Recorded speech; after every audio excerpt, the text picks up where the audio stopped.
రోజులు గడుస్తున్నాయి. కేంద్రం పెద్ద నోట్లను రద్దు చేసి 12 రోజులు అవుతోంది. దేశవ్యాప్తంగా కరెన్సీ ఎమర్జెన్సీ నడుస్తోంది. నిన్న నగదు మార్పిడిని బ్యాంకులు నిలిపేశాయి. ఈ రోజు బ్యాంకులకు సెలవు. దీంతో సామాన్యుల అవస్థలు రెట్టింపయ్యాయి. ఏటీఎంల దగ్గర ఎక్కడ చూసినా అవుట్ ఆఫ్ సర్వీస్ అని బోర్డులే దర్శనమిస్తున్నాయి. నిన్న కేవలం వృద్ధులకు మాత్రమే నగదు మార్పిడికి అవకాశం ఇచ్చినా భారీగా క్యూలు కనిపించాయి. నోట్ల కోసం ప్రజలు తీవ్ర ఇబ్బందులు ఎదుర్కొంటున్నారు. చిన్న మధ్యస్థాయి బడా వ్యాపారాలపై పెద్ద నోట్ల రద్దు తీవ్ర ప్రభావమే చూపిస్తోంది. మరోవైపు 2.5 లక్షల పైగా డిపాజిట్ చేసిన ఖాతాదారులపై ఐటీ శాఖ దృష్టి పెట్టింది. ఈ అంశాలపై అనేక అనుమానాలు, అనేక సందేహాలు ప్రజల నుంచి వస్తూనే ఉన్నాయి. దాన్ని ఎప్పటికప్పుడు ఎన్టీవీ నివృత్తి చేసే ప్రయత్నం చేస్తోంది. ఈ సమస్య వచ్చిన మొదటి రోజు నుంచి ప్రజల ఇబ్బందులను అడ్రస్ చేస్తూనే మనం వెళుతున్నాం. అయితే 10 రోజులు 12 రోజులు అవుతున్నా ఇంకా అనేక మంది తమ సందేహాలను రాష్ట్ర వ్యాప్తంగా, ముఖ్యంగా 2 తెలుగు రాష్ట్రాల వ్యాప్తంగా మనకి ముందుకు తీసుకొస్తూ ఉన్నారు. ఇవాళ వాటికి సమాధానం ఇచ్చే ప్రయత్నాన్ని మరోసారి ఎన్టీవీ చేపట్టింది. మనతో పాటు ఇవాళ జిఎల్ఎన్ ప్రసాద్ గారు, ప్రముఖ చార్టెడ్ అకౌంటెంట్ జాయిన్ అవుతున్నారు. ప్రజలు సందేహాలకు సమాధానాలు ఇస్తూనే ఇప్పుడు ఉన్న పరిస్థితి ప్రస్తుతం టాక్సేషన్ ఏ రకంగా ఉంటుంది, ఇవాళ 2.5 లక్షల తర్వాత ఇప్పటికే ఐటీ శాఖ నుంచి నోటీసులు వస్తున్నాయి. ఒకవేళ దానికన్నా ఎక్కువ డిపాజిట్లు చేస్తే ఎటువంటి పరిణామాలు ఉంటాయి, ఇక బంగారం విషయంలో ఏ రకంగా ఉంటుంది, బినామీ యాక్ట్ ఏ రకంగా ఉంటుంది, ఇలా ఎన్నో సమస్యలకు సమాధానాలు ఇచ్చే ప్రయత్నం, వారి ద్వారా తెలుసుకునే ప్రయత్నం మనం చేద్దాం. మనతో పాటు ప్రసాద్ గారు. ప్రసాద్ గారు నమస్కారం అండి. గతంలో మనం మాట్లాడుకున్నాం, ఆ తర్వాత ఈ 10 రోజులు అయిన తర్వాత కొంచెం పరిస్థితిలో కాస్త మార్పు వచ్చింది. సరే, అది బెటర్ మార్పుగా ఉందా లేకపోతే ఎట్లా ఉందనేది మరి మీ అబ్జర్వేషన్ లో మీకు ఏమనిపిస్తుంది? అంటే సామాన్యుడి కష్టాలు ఇంకా అలానే ఉన్నాయండి. వాళ్ళకి ఏదైతే 2.5 లక్షలు డిపాజిట్ చేసుకోమన్నారో చేసుకునే వాళ్ళు చేసుకుంటా ఉన్నారు. డిపాజిట్ కన్నా కూడా ముందు నోట్ల మార్పిడి జరిగితే ప్రజలకి వినియోగంలోకి డబ్బులు రావాలా, వాళ్ళ పర్చేసింగ్ పవర్ పెరగాల, అంటే డే టు డే వాళ్ళకి కావాల్సిన ఎమ్యూనిటీస్ కానీ ఇవన్నీ కూడా కావాలంటే డబ్బులకి అలవాటు పడిపోయి ఉన్నామండి. ఇంకా మన అందరూ కూడా డెబిట్ కార్డులు, క్రెడిట్ కార్డులు వాడే అవకాశం ఇంకా లేదు ప్రజల్లో కూడా. 80% ప్రజలు ఇంకా కూడా నగదుతోనే లావాదేవీలు జరిపే అవకాశాలు ఉన్నాయి. ఈ బేసిక్ గా ఉన్న వాటన్నిటి కూడా ఎప్పుడు ఇంత ముందు వరకు కూడా బ్యాంక్ లో ఉంచుకునే వాళ్ళు, ఏటీఎం లో డ్రా చేసుకునే వాళ్ళు కొంత కొద్దిగా ఖర్చు పెట్టుకోవడం జరుగుతూ ఉంది. ఈ విషయంలో ప్రజల దగ్గర లిక్విడిటీ ఇదే అయిపోవడం వలన ముఖ్యంగా ప్రజలు ఇబ్బంది పడుతున్నారు. వాటి మీద ఉన్న చిన్న చిన్న షాపులు కావచ్చు, వాటిలో పనిచేసే కిరాణా, డైలీ వేజెస్ మీద ఆధారపడే వాటికి బాగా, డైలీ వేజెస్ మీద ఆధారపడే వాళ్ళకి విపరీతమైన ఎఫెక్ట్ పడిపోయిందండి వాళ్ళ మీద. ఎందుకంటే సాయంత్రం అయ్యేటప్పటికి వాళ్ళకి ఇవ్వాలా, నాది 400, 500, 600 వాళ్ళకి చిల్లర మార్చి ఇవ్వాలా. వీళ్ళ దగ్గర ఏమైనా వాళ్ళు 500 రూపాయల కాగితం ఇస్తే వాళ్ళు తీసుకొని వెళ్ళరు. వాళ్ళు ఈ విషయంలో వాళ్ళకి కంపల్సరీగా 400 వీళ్ళు ఇవ్వలేని పరిస్థితుల్లో ఉన్నారు. వాళ్ళు కొన్ని చిన్న చిన్న షాపులు, ఇండస్ట్రీస్ వాళ్ళైతే క్లోజ్ చేసుకోవడం జరిగిందండి. ఎకానమీకి అది చాలా అంటే తీరని. ఇవాళ చూసే ఉంటారు ప్రసాద్ గారు, దాదాపు నేషనల్ మీడియాతో పాటు తెలుగు పత్రికలు కూడా ఒక యాంగిల్ రాసి, అంటే ఆర్బీఐ గవర్నరు ఒక ఇన్సూరెన్స్ సరిగా ఇవ్వలేకపోయారు ప్రైమ్ మినిస్టర్ కి, దాదాపు 2-3 రోజుల్లో సెట్ అయిపోతుంది సార్ అని చెప్పారు. కానీ పరిస్థితి ఇంత తీవ్రంగా ఉంటుందని ప్రధాని కూడా, వారికి కూడా సమాచారం ఇవ్వలేకపోయారు. అధికారులు ఇబ్బంది పడ్డారా వారితో చెప్పడానికి, లేకపోతే భయపడ్డారా? మొత్తానికైతే సామాన్యుడు వాళ్ళ ఇబ్బందులు ఎదుర్కొంటున్నాడు. అవకాశం ఉండొచ్చు దానికి ఏమైనా? అంటే యాక్చువల్ గా ఉర్జిత్ పటేల్ గారు ఆయన గవర్నర్ గా బాధ్యతలు, ఆర్బీఐ గవర్నర్ గా బాధ్యతలు తీసుకున్న తర్వాత వారికి అంతకు ముందు నుంచే ఇది ఇప్పుడు అనుకున్న డెసిషన్ కాదండి. ఎందుకంటే మోడీ గారు ఎప్పుడైతే గవర్నమెంట్ కు వచ్చారో సుప్రీంకోర్టు సిట్ ద్వారా ఈ పెద్ద నోట్లు రద్దు చేయాలి, నల్లధనాన్ని అరికట్టాలనేది ఒకటి తెప్పించి క్యాష్ రిటెన్షన్ 3 లక్షల కన్నా ఎక్కువ ఉంచుకోకూడదు అనేది ఆయన అప్పుడే సుప్రీంకోర్టు నుంచి డైరెక్షన్ వచ్చిందండి. డైరెక్షన్ సుప్రీంకోర్టు నుంచి కాదండి, సిట్ కమిటీ నుంచి ఆయనకి తీసుకోవడం జరిగింది. అది పెద్దగా ప్రచారంలో రాలేదండి. దాన్ని ఇంప్లిమెంటేషన్ చేయాలి అంటే పెద్ద నోట్లు బయట ఉన్న లిక్విడిటీని ఆయన తీసేసేయాలి. సో దాని తర్వాత ఆయన ఐడియాస్ ఒకేసారి తీస్తే ఆల్రెడీ అలవాటు పడి ఉన్న సిస్టమ్ కాబట్టి ఐడిఎస్ స్కీమ్ ఒకటి తీసుకొని వచ్చారండి. ఇన్కమ్ డిస్క్లోజర్ స్కీమ్ అనేది ఒకటి తీసుకొని వచ్చారు. ఆపర్చునిటీ ఇవ్వాలి కాబట్టి ప్రజలందరూ కూడా ఆయన ఆపర్చునిటీ ఇవ్వడం జరిగింది. అది కూడా అలానే ఒకవేళ మనం ఈ లిక్విడిటీ తగ్గించేస్తే బ్యాంకులకు వెళ్ళిపోతారు. అందరికీ బ్యాంక్ అకౌంట్ లేవు. జనధన్ యోజన కింద అందరికి బ్యాంక్ అకౌంట్లు కూడా ఇప్పించారు. ఒక ఆధార్ కార్డుతోనే వాళ్ళకి డెబిట్ కార్డు వచ్చే అవకాశం వచ్చేసిందండి. సో ఈ చర్యలన్నీ తీసుకున్నారండి. కానీ లాస్ట్ మినిట్ లో దీన్ని సీక్రెట్ గా ఉంచుదాము, ఎప్పుడు క్లోజ్ చేద్దాం అనుకునే విషయంలో ఏమో జరిగిపోయిందంటే, ఈ అధికారులు ఎందుకంటే వాళ్ళ గ్రౌండ్ లెవెల్ రియాలిటీస్ ని కొంత కాదండి దాదాపు మర్చిపోయి హడావిడి నిర్ణయం ఒకటి తీసేసుకున్నారు. ఆయన పేపర్లో వస్తానే ఉందండి, ఏటీఎంలో 100 నింపండి అన్నారు. అలానే పెద్ద నోటు, ఈ నోట్ సైజులు తెలియకపోవటము, 1000 రూపాయలు పెద్దదిగా ఉండటం, 500 రాకపోవటము, కానీ 2000 వచ్చినా కూడా క్యాలిబ్రేషన్ కూడా సెట్ చేయకుండా చేయడం పెద్ద లోపం. అది ఇంప్లిమెంటేషన్ 100% గవర్నమెంట్ ఆ విషయంలో ఫెయిల్ అయిన మాట వాస్తవం అండి. పేపర్లో వచ్చినా రాకపోయినా అది జగమెరిగిన సీక్రెట్ అండి. పబ్లిక్ అందరూ కూడా దానివల్ల ఇబ్బంది పడటం అనేది చూస్తానే ఉన్నారు. కానీ ఇన్ని రోజులు 12 రోజుల పాటు ఏటీఎంలు పని చేయకుండా ఉండటం అనేది ఈ 130 కోట్ల మంది జనాభాకి 15 సంవత్సరాల నుంచి ఏటీఎంలకు అలవాటు పడే ఉన్న వాళ్ళకి ఒకేసారి సిస్టమ్ని అర్ధరాత్రి పూట రాత్రి 8 గంటల అర్ధరాత్రి అవునా కాదా అనేది ఇంకోటి పెట్టండి. అర్ధరాత్రి అయినా కాకపోయినా డెసిషన్ అవకాశం ఉండదు ఇంకా తర్వాత. సో దానివల్ల సామాన్యులు ఇంకా నాకు తెలిసినంత వరకు మళ్ళీ ఒక 3 నెలల పాటు 20% అనుకుంటే ఏటీఎంస్ పనిచేస్తున్నాయి నాకు తెలిసి ఉన్నవాడు. అవునండి, ఏటీఎంలకు గాను 20% పనిచేస్తున్నాయేమో. ఇక్కడ కనీసం సిటీలో ఒక ఏటీఎం కాదు ఇంకొక ఏటీఎంకి వెళ్తారండి. కానీ గ్రామాలు విలేజ్లు మనకి 80% విలేజెస్ లోనే ఉన్నారండి. వాళ్ళన్నీ చేసేవి అవే. కానీ వాళ్ళకి కనీసం ఒక హోటల్కి వెళ్ళి వాళ్ళు తినాలన్నా కూడా ముందు తిండికి అంటే ఫస్ట్ మనకి తిండి ఇల్లు ఇది మనం చెప్పుకున్నామండి మన సిద్ధాంతం. కానీ దానికే ఇప్పుడు విఘాతం కలిగిపోయింది. ఎక్కడికి వెళ్ళినా ఇస్తే 2000 నోట్ ఇస్తే వాడు ఏం చేయాలో అర్థంగా చూస్తాడు, మనం ఏం చేయాలో అర్థంగా చూస్తాం. అలాంటి పరిస్థితి. సో చాలా మంది మనకి క్వశ్చన్స్ ఉన్నాయి ప్రసాద్ గారు, వాటికి మీరు సమాధానం చెప్తారు. కానీ ఎందుకంటే చాలా సందేహాలు అనేక మంది మనకు పంపిస్తూ ఉన్నారు.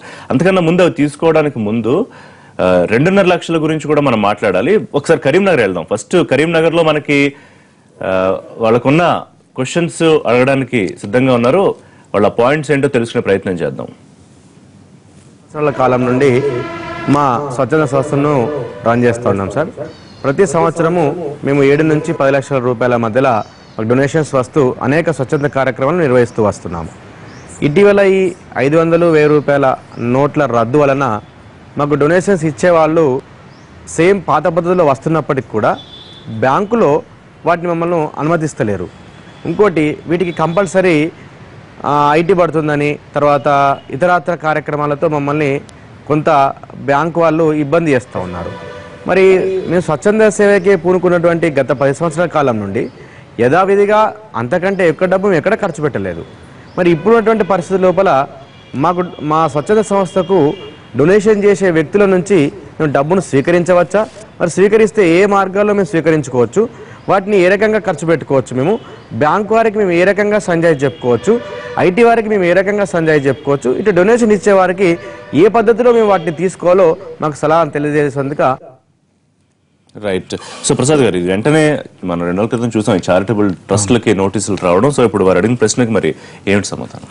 యాక్చువల్గా ఏదైనా మన భారతదేశంలో చారిటబుల్ ట్రస్ట్లు అనేవి మనలో కలిసిపోయి ఉన్నాయండి. స్కూల్స్, ఎడ్యుకేషన్, హాస్పిటల్స్, స్వచ్ఛంద సంస్థలు. ఎందుకంటే ఎలాంటి డిజాస్టర్ అత్యవసర పరిస్థితి వస్తే ఆదుకునేది వాళ్ళు. మన సొసైటీలో ఇంకా ఒక కర్టసీ పబ్లిక్ మీద ఉందంటే స్వచ్ఛంద సంస్థలే చేయాలి. ఇప్పుడు వారు చెప్పిన దాంట్లో ప్రాబ్లం బ్యాంకు వాళ్ళు క్యాష్ తీసుకోను అని చెప్పడం అది ఘోరమైన నేరం అండి ఇప్పుడు. ఎందుకంటే అది లీగల్, మన లీగల్ కరెన్సీ. ఎవరు తీసుకొచ్చినా ఏం తీసుకొచ్చినా వాళ్ళ అడ్రస్ ప్రూఫ్ తీసుకోండి, వాళ్ళ పాన్ కార్డు తీసుకోండి, డిపాజిట్ చేసుకోవాలండి. కాకపోతే వారు అడిగిన క్వశ్చన్ లో దాంట్లో బ్యాంక్ వాళ్ళు ఏదైనా రిజెక్ట్ చేస్తే కనుక వాళ్ళు ఆర్బీఐ పైన ఆఫీసర్లకి కంప్లైంట్ చేసుకోవచ్చు. రెండో విషయం ఏంటంటే స్వచ్ఛంద సంస్థలకు వచ్చేటప్పటికి ఇండివిజువల్కి 2.5 లక్షలు అన్నారు. అలానే స్వచ్ఛంద సంస్థలు వచ్చేటప్పటికి కొంతమంది కరెంట్ అకౌంట్ ఓపెన్ చేస్తున్నారండి, కొన్ని బ్యాంకుల్లో సేవింగ్స్ అకౌంట్ కూడా ఓపెన్ చేయడం జరుగుతుంది. మనకి ఏం చెప్పారంటే మన గవర్నమెంట్ ఇన్కమ్ ట్యాక్స్ డిపార్ట్మెంట్ ఒక సర్క్యులర్ ఇష్యూ చేశారండి. 2.5 లక్షల కన్నా ఎక్కువ కనుక సేవింగ్స్ అకౌంట్ లో డిపాజిట్ చేసుకున్నా కరెంట్ అకౌంట్ లో 12.5 లక్షల వరకు క్యాష్ డిపాజిట్ చేసుకోవచ్చు. వాటికి సంబంధించి మేమేం అడగము. ఏ డేట్ నుంచి November 9th నుంచి December 30th వరకు. సో వాటికి దాదాపు వాళ్ళు 12.5 లక్షల లోపల ఉన్న వాళ్ళకి నోటీసులు ఇవ్వడం చేయకూడదండి. కానీ మనం కొన్ని నోటీసులు చూస్తున్నాము వాట్సాప్ లో, వీటిలో కూడా 4.5 లక్షలకి ఫర్మ్ పేరు ఉంటుంది వాళ్ళకి వస్తున్నాయండి. మేబీ వాళ్ళది పర్సనల్ పాన్ నెంబర్ అయి ఉంటే గనక వాళ్ళ personal pan number linked bank account లో 2.5 లక్షలు వేసుకుంటే నోటీస్ వస్తుంది. ఈవెన్ వాళ్ళు దాన్ని బిజినెస్ కోసం వాడినా కూడా. ఒకవేళ బిజినెస్ కి సంబంధించి కరెంట్ అకౌంట్ కనుక మనం తీసుకొని మనం కనుక వాడుకోగలిగితే, ఏది ట్రస్ట్లు కానీ, పార్ట్నర్షిప్ ఫర్మ్ కానీ, అలానే ప్రైవేట్ లిమిటెడ్ కంపెనీలు కానీ వీళ్ళు, సో వీళ్ళు 12.5 లక్షల వరకు క్యాష్ డిపాజిట్ చేసుకోవచ్చండి. ఇక్కడ ఇంకోటి కూడా అందరూ గుర్తుపెట్టుకోవాల్సిన విషయం ఏంటంటే మనం డిపాజిట్ చేసిన అమౌంట్ ఇంత ముందు ఇన్కమ్ ట్యాక్స్ వాళ్ళు ఏం అడిగేవాళ్ళు, మనకి డబ్బు వస్తే ఆ వచ్చింది ఎక్కడి నుంచి వచ్చింది, సోర్స్ ఏంటి, దానికైనా అటు వెళ్ళేవాళ్ళు. ఇప్పుడు ఈ డబ్బు తర్వాత స్టేజ్ లో మనీ లాండరింగ్ అవుతుందా అనే యాంగిల్ లో చూస్తారండి. కాబట్టి వీరు 7 లక్షలు కాదండి 10 లక్షలు తీసుకున్నా కూడా 12.5 లక్షల వరకు ఏ క్వశ్చన్ రాదు. 12.5 లక్షల కన్నా ఎక్కువ వస్తే దాన్ని కరెక్ట్ గా వాళ్ళకున్న ఆబ్జెక్ట్స్ ప్రకారం వాళ్ళు ఖర్చు పెట్టాము, ఇట్ ఈస్ చారిటబుల్. వాళ్ళ ఫోటోలు, ఎవిడెన్స్ ఈజ్ మోర్ ఇంపార్టెంట్ అండి. ఆ ఎవిడెన్స్ కనుక వాళ్ళు కనుక క్రియేట్ చేసి పెట్టుకున్నారంటే మనం ఎవరు ఏమీ చేయలేరండి. నెక్స్ట్ తిరుపతి నుంచి మరొక డౌట్ ఉందండి, చూద్దాం తిరుపతి నుంచి ఏం అడుగుతున్నారు. నాకు సామాన్యుడిగా నాకు ఒక పెద్ద ప్రశ్న అండి. ఇప్పటివరకు ఉన్న మన భారతదేశంలో ఉండే ధనవంతుల్లో అంబానీ బ్రదర్స్ కానీ అదానీ కానీ ఇటువంటి ధనవంతులందరూ ఎంత అమౌంట్ బ్యాంకులో డిపాజిట్ చేశారనేది నేను సమాచార చట్టం కింద అప్లై చేస్తే కేంద్ర ప్రభుత్వం దాన్ని తెలియజేస్తుందా? రైట్, ఆయనకి ఒక మంచి డౌట్ వచ్చింది. మరి చాలా మంది సమాచార హక్కు చట్టం అనేది ఉన్నదండి. సమాచార హక్కు చట్టంలో పబ్లిక్ కన్సర్న్ ఉంటేనే వాళ్ళు సమాచారం ఇస్తారండి. నా వ్యక్తిగతం కోసము మీ పర్సనల్ బ్యాంక్ అకౌంట్ డీటెయిల్స్ నేను అడిగి తీసుకోలేను, మీ ట్రాన్సాక్షన్ నేను అడగలేను. అది అడిగే అధికారం ఎవరికి ఉందండి? ఇన్కమ్ ట్యాక్స్ డిపార్ట్మెంట్, స్టాట్యూటరీ వాటికి కొన్ని ఉన్నాయి. కాబట్టి మనం అది వాడకూడదండి. తెలుసుకోవాలని ఆతృతన్నా మనకి అడిగే అవకాశం లేదండి. నెక్స్ట్ విజయవాడ నుంచి ఒక సందేహం ఉంది, అక్కడ చూద్దాం. విజయవాడ నుంచి ఏం అడుగుతున్నారు? 2.5 lakhs అంతవరకే డిపాజిట్ చేయండి, అంతవరకు పైన ఉంటే విత్ ఏదైనటువంటి యాక్షన్స్ తీసుకుంటాం, చివరికి అదైనా కేసు కూడా పెడతామని చెప్పి అంటున్నారు. కానీ దాంతో చాలా ప్రజలకు ఇబ్బందిగానే ఉంటుంది. ఎలాగంటే ఫర్ ఎగ్జాంపుల్ అతని దగ్గర క్యాష్ ఉంది, పొలం అమ్ముకున్నాడు, 25 లక్షలు వచ్చినాయి, లేకపోతే 50 లక్షలు వచ్చినాయి. ఇప్పుడు ఆ 50 లక్షలు అంటే 2.5 అయితే మిగతాదంతా ఏమైపోతుంది? అఫీషియల్గానే కదా అమ్ముకుంది. ఈ ప్రాబ్లం అనేది మన భారతదేశంలో మోస్ట్ ఇంపార్టెంట్ ప్రాబ్లమ్. దీని మీద కొంచెం ఎలాబరేట్ గా వాళ్ళకి క్లారిటీ ఇవ్వాలి. ఏమైందంటే ఇప్పుడు 2.5 లక్షలది పక్కన పెడదామండి. ఫస్ట్ మనం పొలం అమ్ముకున్నాము, లేకపోతే మనకి ఇంత ముందు వరకు కూడా మన సీజనల్ మనకు వచ్చిన అగ్రికల్చర్ ఇన్కమ్ కూడా మనం పక్కన వాళ్ళకి అకామిడేట్ చేసుకుంటాం. అంటే వాళ్ళకి వడ్డీకి ఇవ్వటం, ఆ డబ్బులు అయినా ఉండటము, ఇవన్నీ జరిగింది. ఫస్ట్ మన ఇప్పుడు ఉన్న పొజిషన్ లో November 9th నుంచి December 30th వరకు 2.5 లక్షల వరకు క్యాష్ డిపాజిట్ చేస్తే ఒక పాన్ నెంబర్ అకౌంట్ కి సంబంధించి, అంటే ఒక పాన్ నెంబర్ తో 4 అకౌంట్లు ఉండొచ్చండి. కానీ 4 అకౌంట్లు కలిపి 2.5 లక్షలు చూస్తారండి. సో ఆ సాఫ్ట్వేర్ వాళ్ళ దగ్గర ఉన్నది. సో 2.5 లక్షల వరకు మనకి ప్రాబ్లం లేదు.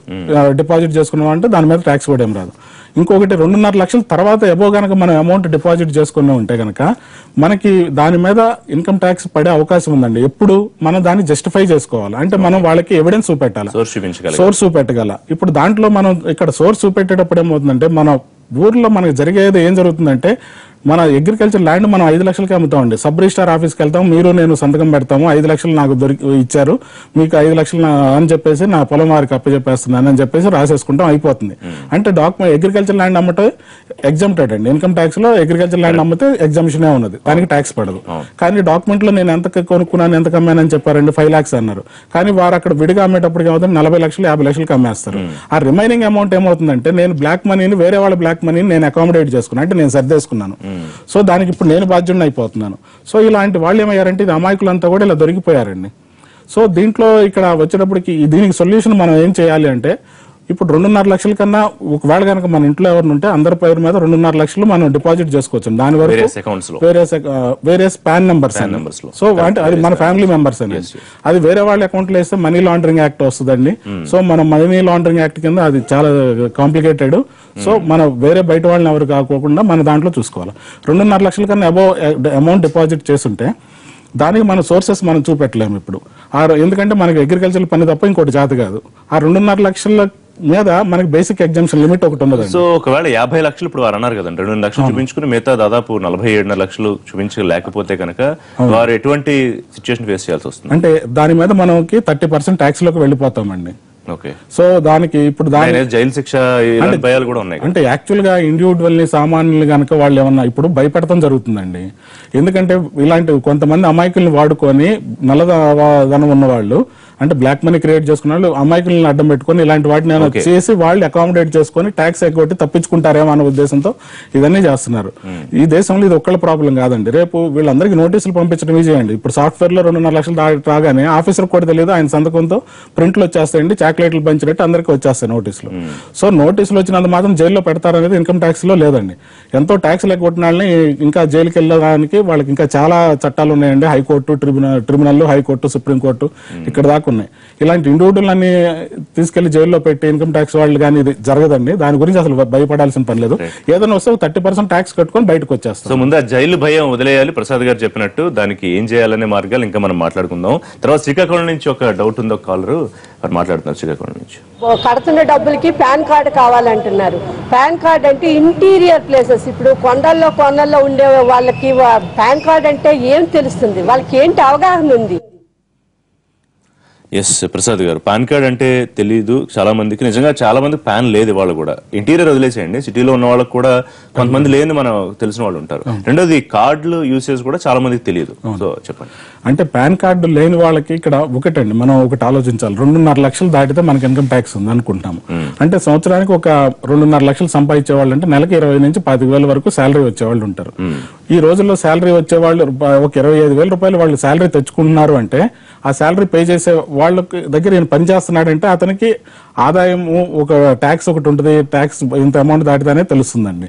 ఇప్పుడు మేడం గారు అడిగిన దాంట్లో ఏంటంటే గిరిజనుల్లో కానీ ఎవరైనా ఎక్కడైతే విలేజెస్ లోపలికి ఇంటీరియర్ విలేజెస్ లో ఉంటారు, చాలా పల్లెటూరులో చాలా మంది ఉన్నారండి. కరెక్ట్. వాళ్ళ కోసమని మోడీ గారు ఏం చేశారు, జన్ధన్ యోజన అని చెప్పి ఒక స్కీమ్ పెట్టారండి. పెట్టి వాళ్ళకి ఆధార్ కార్డు ఇవ్వండి అన్నారు. ఓన్లీ ఆధార్ కార్డుతో వాళ్ళకి బ్యాంక్ అకౌంట్ ఓపెన్ చేసి డెబిట్ కార్డు కూడా ఇచ్చేసారండి. సో ఇప్పుడు ఆ డెబిట్ కార్డు యూజ్ చేసుకొని వాళ్ళు అంటే వాళ్ళు బయటకు వెళ్ళి ఎక్కడ ఇచ్చేస్తారని కదండి, వాళ్ళ దగ్గర వాళ్ళ మన ఇండియన్ ఎకానమీలో గిరిజనులు కానీ వీళ్ళందరి దగ్గర మనం చూసినప్పుడు 50,000 అమౌంట్ అనేది ఒక పెద్ద అమౌంట్ అనేది మనకు అర్థమైపోతుందండి. ఎందుకంటే గిరిజనులు అడ్డం పెట్టుకొని వేరే వాళ్ళు వాళ్ళ అకౌంట్లు వాడుకుంటే అది వేరే విషయం సార్, దానికి మనం మాట్లాడకూడదు. సో వాళ్ళ స్థాయిలో వాళ్ళకి 50,000 అనేది ఎక్కువ. కాకపోతే ఏంటంటే వాళ్ళు ఏదైనా ప్రూవ్ చేసుకున్న బ్యాంక్ వాళ్ళకి వెళ్ళినా, బ్యాంకుల్లో కూడా అక్కడ రూరల్ బ్యాంక్స్ ఉంటాయండి, వాళ్ళు బాగానే సహకరిస్తారు. ఎందుకంటే వాళ్ళకి క్లియర్ ఇన్స్ట్రక్షన్స్ కూడా ఉన్నాయి. ఇప్పుడు నిజంగా వాళ్ళ దగ్గర కనుక ఇంకొక 50,000తో పాటు ఇంకో 1,00,000 రూపాయలు 2 లక్షలు ఉన్నా కూడా వాళ్ళు డిపాజిట్ చేసుకుంటారండి. డిపాజిట్ చేసుకోకపోవడం ఇలాంటి 500 రూపాయలు 1000 రూపాయల నోట్లు వాళ్ళ దగ్గర ఉంటే 5 లక్షల వరకు వాళ్ళు చేసుకున్నా కూడా వాళ్ళకి బేసిక్ ఎగ్జామ్షన్ లిమిట్ 2.5 పోతుంది, ఇది పోతుంది. సో ఇప్పుడు మనం వాళ్ళకి ఏం చెప్పొచ్చు, సపోజ్ పాన్ కార్డ్ లేదు, సో వాళ్ళు ఏదో ఒక ప్రూఫ్ తోటి 2.5 లక్షల వరకు డిపాజిట్ చేసుకోవచ్చు. అంతకన్నా ఎక్కువ చేయడానికి ఎట్లాగూ లేదు, ప్యాన్ ఉన్నా లేదు, ప్యాన్ లేకపోయినా కూడా ఇబ్బంది. డిపాజిట్ చేసుకోవచ్చు సార్, డిపాజిట్ కి అసలు ప్రాబ్లం కాదండి. డిపాజిట్ ని అసలు ఏ బ్యాంకరు కూడా ఈ రోజు క్వశ్చన్ చేయడానికి లేదు. ఎంత గిరిజనుడు వెళ్ళి ₹1,00,000 డిపాజిట్ చేస్తున్నా వాళ్ళు ముందు చెప్తారు, సార్ మీకు ఎక్కడన్నా ఇది ఏమన్నా ఉందా, మీకు ఎవరిని ఇచ్చారా వాళ్ళు అడుగుతారు. ఎందుకంటే రేపు ఇన్కమ్ ట్యాక్స్ వాళ్ళు మిమ్మల్ని పిలిచి అడుగుతారు, మీరు సమాధానం చెప్పుకోగలరా అనేది వాళ్ళు ఒకసారి హెచ్చరిస్తారు. వాళ్ళు హెచ్చరించినప్పుడు వీళ్ళు అది డిపాజిట్ చేసుకోగలిగారు అనుకోండి, వాళ్ళ కాన్ఫిడెన్స్ ఉందనుకోండి, చేసుకుంటారు. అంటే గిరిజనుల్లో వెళ్ళి వాడుకుంటారు అనేది నేను ఎక్కడ అనుకోవట్లేదు. పాన్ మస్ట్ అనేది మరి పాన్ మస్ట్ కాదు సార్, అది ఆధార్ కార్డుతోనే అకౌంట్ ఓపెన్ చేస్తారండి. మీకు ఆధార్ కార్డు తీసుకుంటే మీకు జన్ధన్ యోజన కింద అకౌంట్ ఓపెన్ అవుతుంది. పాన్ కార్డు అనేది ఒక 50,000 కన్నా మీరు పెద్ద పెద్ద అమౌంట్లు డిపాజిట్ చేస్తుంటే పాన్ కార్డు కంపల్సరీ అన్నారండి. కానీ ఇలా గిరిజనులు వచ్చినప్పుడు పర్సన్ చూడగానే అర్థమైపోతుందండి, వీళ్ళు 50,000 కన్నా ఎక్కువ డిపాజిట్ చేయగలరా, వీళ్ళకి అసలు సోర్స్ ఎక్కడ ఉంది. ఇప్పుడు గిరిజనులు అన్న వాళ్ళకి 50,000 రూపాయలు ఎక్కడ పెట్టుకుంటారండి అంటే కొంతమంది మన తెలంగాణలో ఇక్కడ మనకి ఇంట్లో కుండల్లో పెట్టుకుంటారు, లోపల ఎక్కడ దాచిపెట్టుకుంటారు. మన ఒక ఆయన ఇలానే విన్నామండి మార్నింగ్, ఒక 90 లక్షల వరకు పిల్లలకి చెప్పకుండా ఆయన ఇంట్లో పెట్టేసుకున్నారంట. సో ఇలాంటి కొన్ని ప్రాక్టికల్ ప్రాబ్లమ్స్ ఉన్నాయండి. ఇలాంటి ఎక్సెప్షన్ సిచ్యువేషన్ లో ఆయన ఓవర్ పీరియడ్ ఆయన జీవితాంతం సంపాదించిందంతా కూడా అలా పెట్టుకున్నారు. అలాంటి వాటికి రియల్ గా కొంతమంది ప్రాబ్లం ఫేస్ చేస్తున్న మాట కూడా వాస్తవం అండి. ఇంకా వాళ్ళు కూడా అమౌంట్ బ్యాంక్ లో డిపాజిట్ చేసుకొని రేపు ఇన్కమ్ ట్యాక్స్ అథారిటీస్ మనం కన్విన్స్ చేసుకోవాలండి. రైట్. నెక్స్ట్ ఒకసారి తిరుపతికి వెళ్ళి చూద్దాం, అక్కడ నుంచి ఒక క్వశ్చన్ ఉంది మనకి, తిరుపతి నుంచి చూద్దాం. ఇటీవల ఒక 4-6 నెలల నుంచి నేను వడ్డీకి కొంత డబ్బు ఇచ్చి పెట్టాను, నా బిడ్డ చదువు కోసమని వేరే వాళ్ళకి అప్పుగా ఇచ్చి పెట్టా. ఇప్పుడు ప్రభుత్వం తీసుకున్న నిర్ణయాల వల్ల అప్పు నాకు రిటర్న్ తీసుకొచ్చారు. 1.5 లక్షల రూపాయలు నాకు ఇవ్వాల్సిన వాళ్ళు అప్పు తీసుకొచ్చి నాకు ఇచ్చేశారు. నేను ఈ అప్పుని బ్యాంకులో వేయాల్సి వస్తే బ్యాంకు వాళ్ళు ప్రూఫ్స్ అడుగుతున్నారు. అదేంటంటే పాన్ కార్డులు అవి తీసుకొని, పాన్ కార్డు తీసుకున్నా కూడా 49,000 వేయాలంటున్నారు. ఇప్పుడు ఈ 1.5 లక్షల రూపాయలు నేను బ్యాంకులో డిపాజిట్ చేసుకొని నా బిడ్డ చదువు కోసం ఉపయోగించాలంటే ఎటువంటి కష్టాలు వస్తాయి? రైట్ అండి. ఇది కూడా ఇంకొక వాస్తవంగా ఇది వారు ఒక్కరే కాదండి, ఇది చాలా మంది ప్రాక్టికల్ గా ఉంటారు. దీంట్లో 1.5 lakh ఇప్పుడు మన బ్యాంక్ అకౌంట్ అదర్ దాన్ ఏదంటే మనకి జన్ధన్ యోజన కాకుండా మిగిలిన వాళ్ళందరికీ కూడా క్యాష్ డిపాజిట్ చేసుకోవాలంటే పాన్ నెంబర్ కంపల్సరీ అడుగుతున్నారండి. కానీ ఇప్పుడు నోట్లు రద్దయిన విషయంలో ఇప్పుడు ఏమవుతుందంటే వాళ్ళు ఏ ఐడి ప్రూఫ్ ఉన్నా కూడా వాళ్ళు మన చేత ఒక లెటర్, డినామినేషన్, ఒక ఫామ్ ఒకటి ఫిల్ చేసుకొని తీసుకుంటున్నారండి. ఒకవేళ కనుక ఎవరైనా కనుక క్వశ్చన్ చేస్తే కొంచెం సీనియర్ బ్యాంక్ అధికారులు మాట్లాడి మనం డిపాజిట్ చేసుకోవచ్చండి. ఆ ప్రూఫ్ ఆఫ్ ఎవిడెన్స్ అనేది బ్యాంకర్ అడగడానికి అవకాశం లేదండి. అది మనకి ఏదైనా సమాధానం వస్తే ఇన్కమ్ ట్యాక్స్ చెప్పుకుంటామండి, banker is not concerned authority. Right అండి. కంటిన్యూ చేద్దాం. ఇంకా చాలా మంది లైవ్ లో క్వశ్చన్స్ అడగడానికి సిద్ధంగా ఉన్నారు.